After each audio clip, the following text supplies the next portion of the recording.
ก็ได้ส่งเซลฟ์เทปไป แล้วก็ได้รับการติดต่อมาว่าต้องมาแคสอีกรอบนึงกับไมค์ไวท์เลยคือยังไม่ได้ดูผมก็เลยแบบไม่รู้ว่ามันเป็นโชว์ใหญ่ผมว่ามั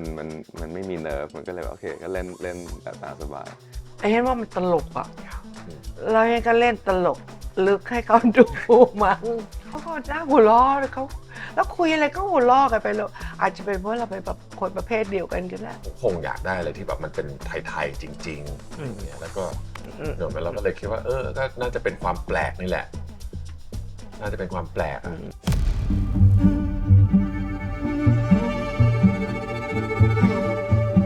สวัสดีค่ะ Welcome to the White Lotus in Thailand ค่ะ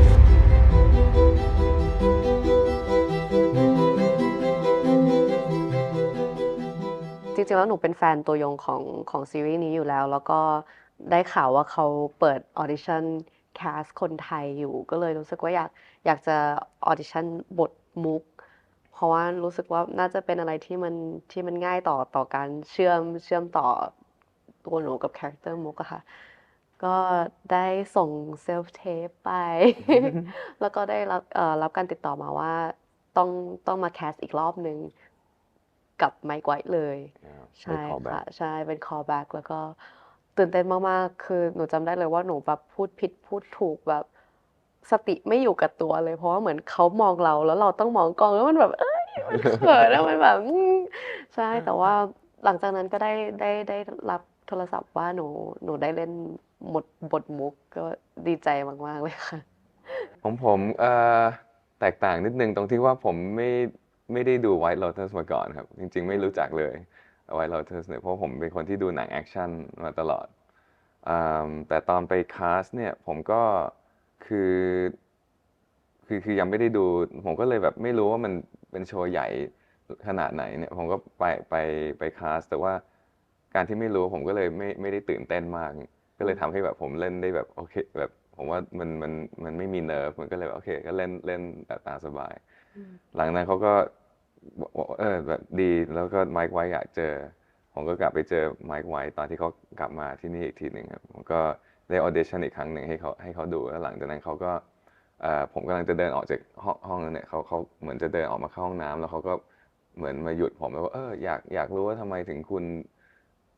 เป็นคนไทยแต่ว่าทำไมสำเนียงเป็นอังกฤษอะไรแบบนี้ครับตอนพูดเขาบอกยูเขียนเรื่องราวชีวิตของยูให้ฉันหน่อยได้ไหมเขียนอีเมลมาผมก็เลยกลับบ้านไปเขียน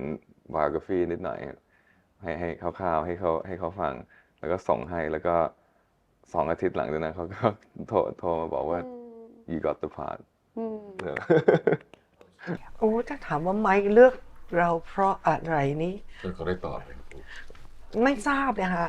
เราก็ไม่ได้ถามเขาแต่เราว่านะเราเดานะเราประเภท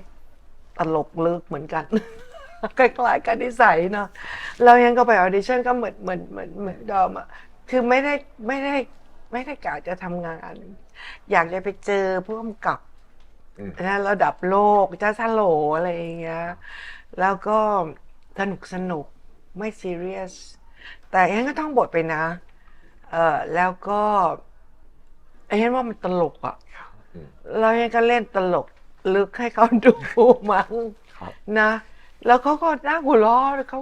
แล้วคุยอะไรก็หัวล้อกันไปแล้วอาจจะเป็นเพราะเราเป็นแบบคนประเภทเดียวกันก็ได้คิดว่าน่าจะเป็นความฟิตกับบทมากกว่าเหมาะแค่นั้นแหละเพราะว่าจริงๆแล้วอย่างอื่นโดยตัวของพรชัยเองบทเขาพูดน้อยนะครับบทเขาไม่ค่อยพูดเยอะแล้วก็มันเหมือนเป็นพนักงานอ่ะมันก็ต้อง yes อย่างเดียวนึกออกไหมคือครับแขกเขิกจะทำโน่นทำนี่ก็ครับมันก็เลยไม่ได้มีอะไรเยอะแต่ว่าด้วยหนึ่งอาจจะเป็นเรื่องฟิกเกอร์แต่กับสองก็คือเรื่องของงานแสดงทั่วๆไปที่ถ้าเกิดเขาจะหาคนเอเชียแล้วพูดภาษาอังกฤษได้ผมเชื่อว่าอเมริกาก็น่าจะเยอะกว่าที่เมืองไทยเยอะคงไม่ต้องบินมาถึงที่นี่เพื่อจะมาเอาผมเนอะไหมแต่ว่าแบบผมคงอยากได้อะไรที่แบบมันเป็นไทยๆจริงๆอย่างเงี้ยแล้วก็ไม่รู้เหมือนกันนะคือเราก็หน้าตาประหลาดไม่ได้หน้าตาแบบไม่ได้หน้าตา เหมือนที่เขามักจะเคยเห็นกันเดี๋ยวเราก็เลยคิดว่าก็น่าจะเป็นความแปลกนี่แหละ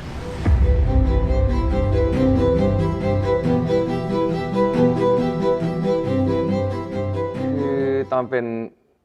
พวกอย่างbouncer ที่อังกฤษนะครับตามไนท์คลับมันก็จะคนละอย่างกับเป็น security ในโรงแรม5 ดาว เพราะว่าตอนในไนท์คลับนี่คือมีเรื่องเยอะกว่าเยอะครับ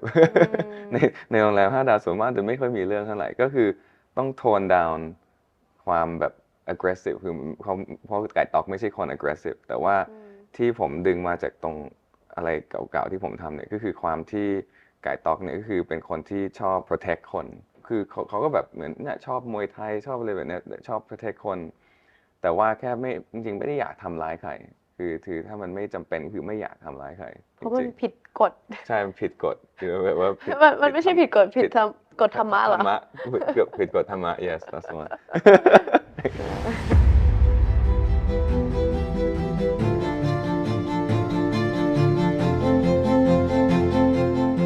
เป็นศรีตลาเนี่ยแกเขียนหนังสือ wellness เนี่ยแต่ใจก็ไม่ได้อยู่ตรงนั้นล่ะจะไปอื่นก็อยากทำอื่น ประเภทไม่พอใจในสิ่งที่ตัวเองมีอยู่อะไรอย่างเงี้ยเราก็ต้องไปทำกันบ้านตรงสิ่งอื่นที่แกอยากทำนะซึ่งเราก็ไม่ได้ทำมาตั้งนานแล้วเราก็ไปทำกันบ้านเยอะอยู่ จริงๆแล้วมันก็ดีค่ะเพราะว่าการที่จะรับงานอะไรก็ตามนะมันไม่ใช่เฉพาะงานแสดงอะงานอะไรก็เถอะเราจะต้องทำรีเสิร์ชเราต้องทำกันบ้าน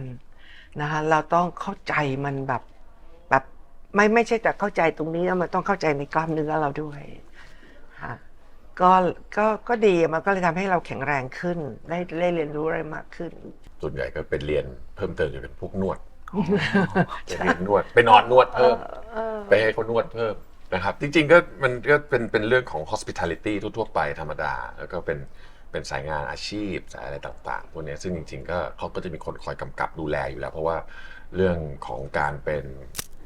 คนนวดเป็น therapist อ่ะคือเราไม่ใช่แบบสุ่ม4สุ่ม5มันก็มีแพทเทิร์นของมันมีอะไรของมันแต่โชคดีว่าพอมันเป็นสปาโรงแรมอ่ะมันจะไม่ได้เทคนิคเหมือนนวดแผนไทยที่เราไปเจอตามร้านต่างๆที่แบบมันจะมีท่าเฉพาะหรืออะไรอย่างเงี้ยดังนั้นคือ1มันก็ต้องให้มันถูกต้อง2คือไม่ทำให้เกิดอันตรายดังนั้นคือเราก็ไม่ได้ต้องทำอะไรมากแต่ว่าการอ่านบทมันทำให้เรามองเห็นว่าโอเคทุกเส้นเรื่องที่อยู่ใน White Lotus เนี่ยมันมีความแตกต่างกันแต่เราจะเล่นยังไงเพื่อไม่ให้มันทับลายกัน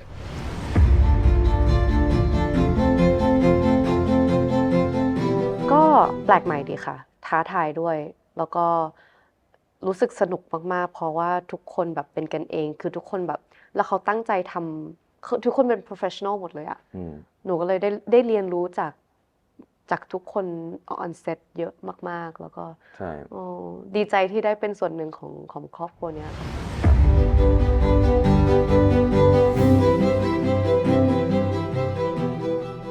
จริงๆแล้วหนูไม่ค่อยมีบทกับคนอื่นมากเท่าพี่เทมอะค่ะใช่แต่ว่า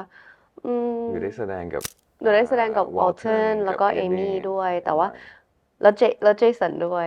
เจสันด้วยก็คือทุกคนแบบว่าพยายามช่วยเหลือหนูมากๆแม้ว่าหนูจะลืมบทตัวเองหรืออะไรเงี้ยเขาก็จะคอยแบบบทยูคืออันนี้นะบทยูคือนี้นะเดี๋ยวไอแบบเข้าอันนี้ให้ยูแล้วยูแค่พูดประโยคนั้นมาใหม่คือทุกคนแบบเขารู้ว่าต้องทำยังไงon set ให้หนูแบบได้เลยไม่เสียเวลาคือหนูเองก็ไม่ได้อยากเสียเวลาใครแต่ว่าคือด้วยความที่มันใหม่แล้วก็เลยตื่นเต้นมันเลยลืมแต่ว่าแล้วก็ส่วนเอมี่นี่คือทุกเทคอะค่ะเขาจะเล่นไม่เหมือนกันเพราะฉะนั้นเวลาเขาเล่นแล้วมันตลกแล้วเขาก็จะได้ real reaction จากหนูไปก็เลยแบบว้าวนี่คือ professional เขาทำงานกันอย่างนี้หรอแบบมันสนุกมากๆเลยค่ะ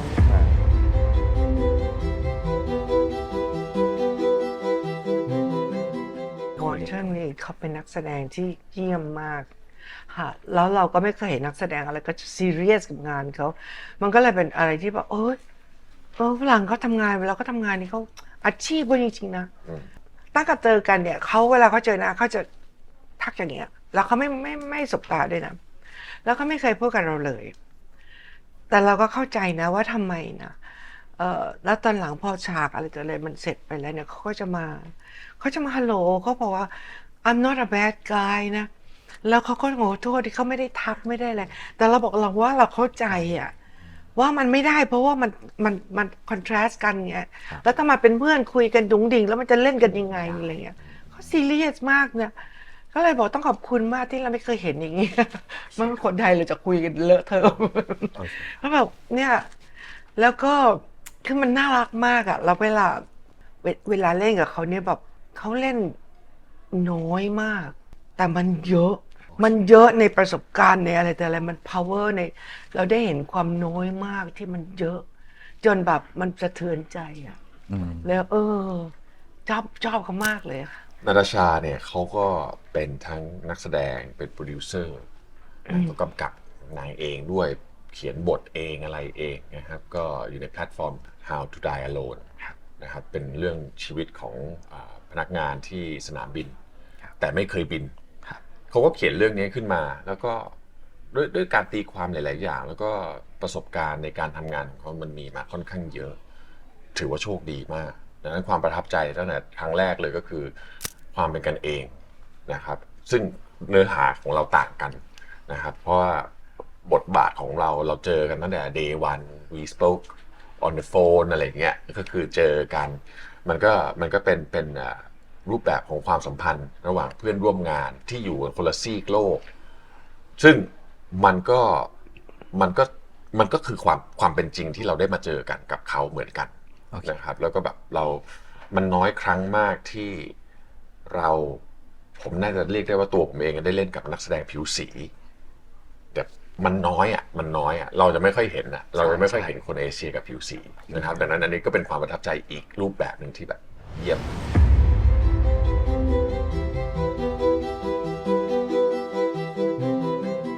บทละครมุกกับไก่ตอกเนี่ยเป็นเพื่อนกันมาตั้งแต่เด็กๆ คือเหมือน ใช่ โตมาด้วยกันพ่อแม่รู้จักกันอะไรอย่างเงี้ย ครั ค่ะ บ ก็เลยตอน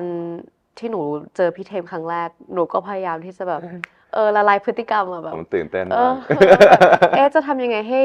ห้ทั้งหนูและเขารู้สึกสบายใจเหมือนแบบรู้สึกไม่เขินไม่เกรงอะไรเงี้ยต่อในรวมถึงออนเซ็ตด้วยอะไรอย่างเงี้ยก็เลยแบบพาเขาไปกินข้าวชวนเขาไปกินข้าวแบบใช่แบบพยายามจะแบบรู้จักเขาให้มาก ใช่ ขึ้น พ จะ ยายา ได้ มทำอะไรหลาย ๆ อย่างด้วยกัน อืม อะไรแบบเนี้ยครับกินข้าวไปเที่ยวไปอะไรแบบเนี้ยคือแบบจนมันแบบก็เป็นเหมือนเป็นเพื่อนกันจริง ๆ ก็เลยแบบตอนมาที่เซตอะไรแบบนี้มันก็เลยแบบแบบเหมือน ใช่ เห ทุกอย่างมันก็เลยแบบธรรม ใช่ ชาติ ทำงาน เหมือนเล่น กับพื่ เล่นกันไปเรื่อยๆอะไรเงี้ย ใช่ เออ